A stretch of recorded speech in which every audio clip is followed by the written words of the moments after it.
بسم اللہ الرحمن الرحیم۔ السلام علیکم۔ رسول اللہ صلی اللہ علیہ وسلم نے ایک خواب دیکھا۔ جناب رسول اللہ صلی اللہ علیہ وسلم کی عادت شریف تھی کہ فجر کی نماز پڑھ کر اپنے یار اصحاب رضی اللہ عنہ کی طرف متوجہ ہو کر فرمایا کرتے تھے کہ تم میں سے رات کو کسی نے کوئی خواب تو نہیں دیکھا؟ اگر کوئی دیکھا تو عرض کر دیا کرتا تھا، آپ کچھ تعبیر ارشاد فرما دیا کرتے تھے۔ عادت کے موافق ایک بار سب سے پوچھا کہ کسی نے کوئی خواب دیکھا ہے؟ سب نے عرض کیا کہ کوئی نہیں دیکھا۔ آپ نے فرمایا کہ میں نے آج رات ایک خواب دیکھا ہے کہ دو شخص میرے پاس آئے اور میرا ہاتھ پکڑ کر مجھ کو ایک زمین مقدس کی طرف لے چلے۔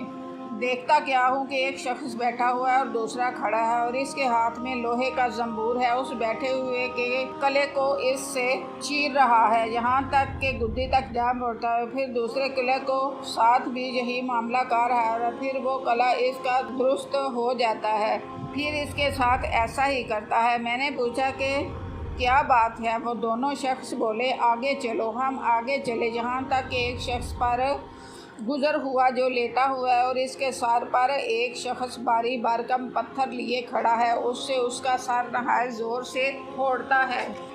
جب وہ پتھر اس کے سر پر دے مارتا ہے، پتھر لڑک کر دور جا گرتا ہے۔ جب اس کے اٹھانے کے لیے جاتا ہے تو اب تک لوٹ کر کیا دیکھتا ہے، اس کے پاس نہیں آنے پاتا کہ اس کا سر پھر اچھا خاصا جیسا تھا ویسا ہی ہو جاتا ہے اور پھر وہ اس کو اسی طرح پھوڑتا ہے۔ میں نے پوچھا کہ وہ کیا ہے؟ وہ دونوں بولے، آگے چلو۔ ہم آگے چلے یہاں تک کہ ہم ایک غار پر پہنچے جو مثل تندور کے تھا، نیچے سے فراخ تھا اور اوپر سے تنگ تھا۔ اس میں آگ جل رہی ہے اور اس میں بہت سے ننگے مرد اور عورتیں بھرے ہوئے ہیں۔ جس وقت وہ آگ اوپر کو اٹھتی ہے اس کے ساتھ ہی وہ سب اٹھ آتے ہیں یہاں تک کہ قریب نکلنے کے ہو جاتے ہیں، پھر جس وقت بیٹھتی ہے وہ بھی نیچے چلے جاتے ہیں۔ میں نے پوچھا کیا ہے؟ وہ دونوں بولے، آگے چلو۔ آگے چلے یہاں تک کہ ایک خون کی نہر پر پہنچے۔ اس کے بیچ ایک شخص کھڑا ہے اور نہر کے کنارے پر ایک شخص کھڑا ہے اور اس کے سامنے بہت سے پتھر پڑے ہیں۔ وہ نہر کے اندر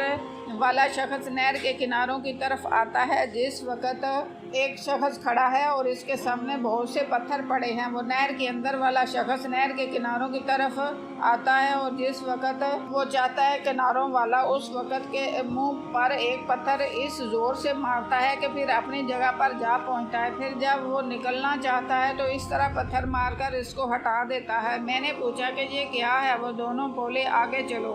ہم آگے چلے یہاں تک کہ ایک ہرے بھرے باغ میں پہنچے۔ اس میں ایک بڑا درخت ہے اور اس کے نیچے ایک بوڑھا آدمی اور بہت سے بچے بیٹھے ہیں اور درخت کے قریب ایک شخص بیٹھا ہوا ہے۔ اس کے سامنے آگ جل رہی ہے اور اس کو دونک رہا ہے۔ پھر وہ دونوں مجھ کو چڑھا کر درخت کے اوپر لے گئے۔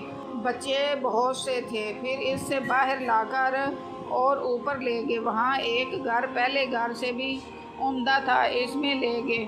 اس میں بوڑھے اور جوان تھے۔ میں نے ان دونوں اشخاص سے کہا کہ تم نے مجھ کو تمام رات پھرایا، اب بتاؤ کہ یہ سب کیا اسرار تھے؟ انہوں نے کہا کہ جو شخص تم نے دیکھا تھا اس کے گلے چیرے جاتے تھے، وہ شخص جھوٹا ہے کہ جھوٹی باتیں کہا کرتا تھا اور وہ باتیں تمام جہان میں مشہور کی جاتی تھی۔ اس کے ساتھ قیامت تک یوں ہی کرتے رہیں گے اور جس کا سر پھوڑتے ہوئے دیکھا وہ شخص ہے جس نے اللہ تعالیٰ کا علم قرآن دیا، رات کو اس سے غافل ہو کر سو رہا اور دن کو اس پر عمل نہ کیا، قیامت تک اس کے ساتھ یہی معاملہ ہوتا رہے گا۔ اور جن کو تم نے غار میں دیکھا وہ زنا کرنے والے ہیں اور جس کو خون کی نہر میں دیکھا وہ سود کھانے والا ہے۔ درخت کے نیچے جو بوڑھے شخص کو دیکھا وہ حضرت ابراہیم علیہ السلام ہے اور ان کے گرد جو بچے دیکھے وہ لوگوں کی نابالغ اولاد ہے۔ جو آگ دھونک رہا تھا وہ مالک ہے داروغہ، اور پہلا گھر جس میں آپ داخل ہوئے وہ عام مسلمانوں کا ہے اور یہ دوسرا گھر شہیدوں کا ہے اور میں جبرائیل ہوں اور یہ میکائیل ہے۔ پھر بولے، سر اوپر اٹھاؤ۔ میں نے سر اٹھایا تو میرے اوپر ایک سفید بادل نظر آیا۔ بولے کہ یہ تمہارا گھر ہے؟ میں نے کہا مجھ کو چھوڑو، میں اپنے گھر میں داخل ہوں۔ بولے ابھی تمہاری عمر باقی ہے، پوری نہیں ہوئی، اگر پوری ہو چکی ہوتی تو ابھی چلے جاتے۔